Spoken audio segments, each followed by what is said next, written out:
So today's a very important day that progressives have been waiting for. It's the fast food worker strike. Now, this isn't a localized strike. This isn't a small strike. This is a big strike. In fact, it's over 100 cities that are participating in it. And the last time one similar to this happened, I think it was about 150 cities. So the demand that they're making is only the single most rational demand in human history. It's to make the minimum wage a living wage. Now, they're asking for $15 an hour, and I don't know whether they're doing this on purpose or not, but I actually think this is a fantastic strategy. Because even if you don't get the $15 an hour, that should be the start of your negotiation. That should be where you draw the line in the sand, or at least pretend to draw the line in the sand, and then next thing you know, if you somehow get the ear of some lawmakers and you somehow push your movement further down the road, you can actually settle on a $12 minimum wage or something like that. And according to a lot of economists, a $12 minimum wage is a living wage, and we would be able to fly the banner of success. So I don't know whether or not they're doing that on purpose, but either way, it's a good strategy. So the Daily Beast reports, quote, workers fed up with flipping burgers for what they consider peanuts launched a nationwide strike Thursday in a bid to have their wages doubled to $15 per hour and to be granted the right to form a union. Workers from McDonald's, Wendy's, Burger King, and KFC, among others, left their deep fryers to picket on the streets of New York, Detroit, and more than 100 cities across America. Many fast food workers say they can't live on the minimum wage, which has been stuck on the federal level at $7.25 per hour since 2009. Their action includes civil disobedience as well as work stoppage.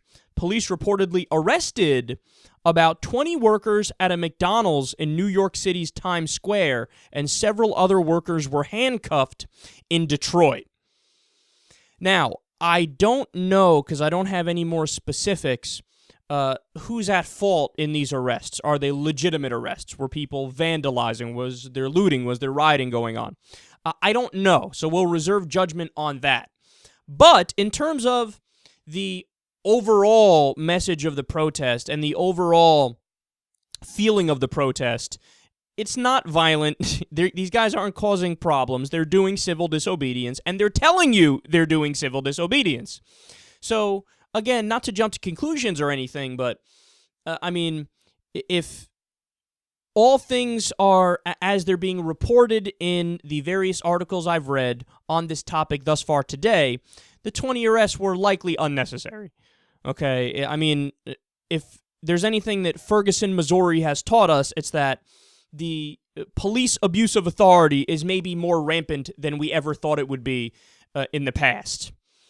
So I stand with these workers, man, and we should all stand with these workers in solidarity. And for those of you who might be on the fence about this, and I don't know, you might not give a shit or whatever, let me remind you of some minimum wage facts that are incredibly important. First of all, if the minimum wage was simply equal to what it was in 1968, it would be over $10 an hour today.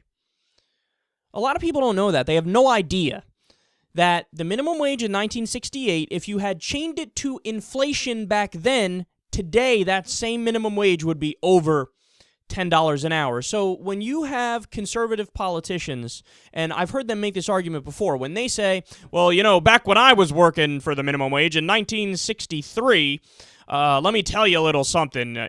I realized it wasn't a permanent job and yada, yada, yada, yada, yada. They don't realize that they're actually making our point for us.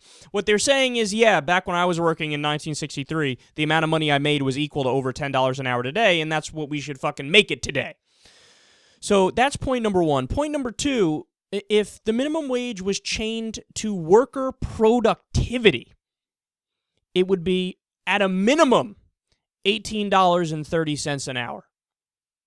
So whenever you hear conservatives or capitalists make the argument that, you get what you deserve, this country's a meritocracy, the harder you work, the further you go, your response to that should be, That's fantastic. So I can sign you up to be in favor of an $18.30 minimum wage?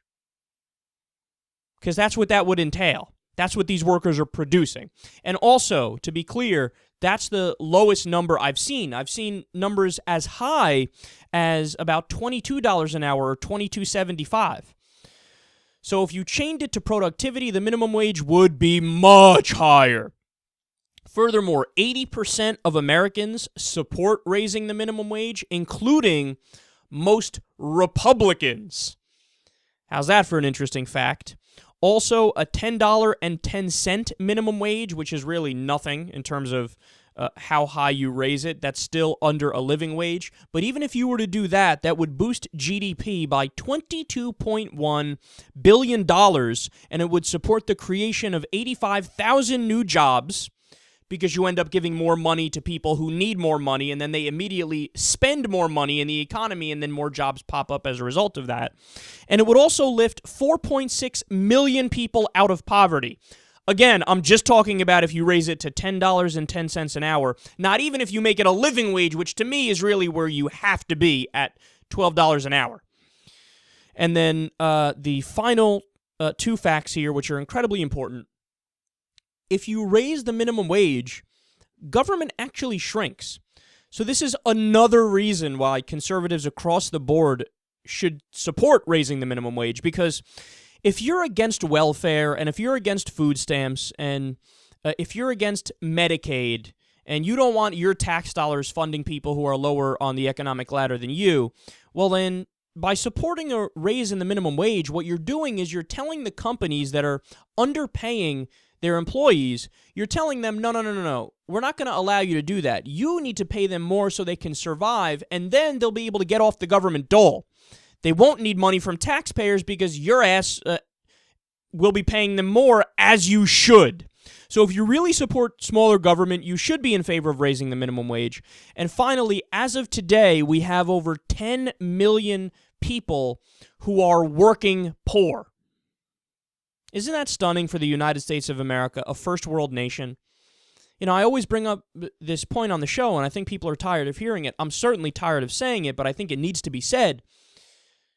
How can anybody argue in 2014 that there should be a working poor class? Who can look at somebody who works a full-time job in the eyes and tell them, yeah, keep working that full-time job, and I'm not going to give you enough money to survive? To me, that's one of the biggest issues of our time. There are many of them, but that's up there because it's basically a modern version of indentured servitude. So anybody who has even a basic sense of ethics and morality should be outraged by this and should take a stand. So yet again, let me just reiterate my support real fast. I stand in solidarity with these fast food workers who are protesting to make the system better.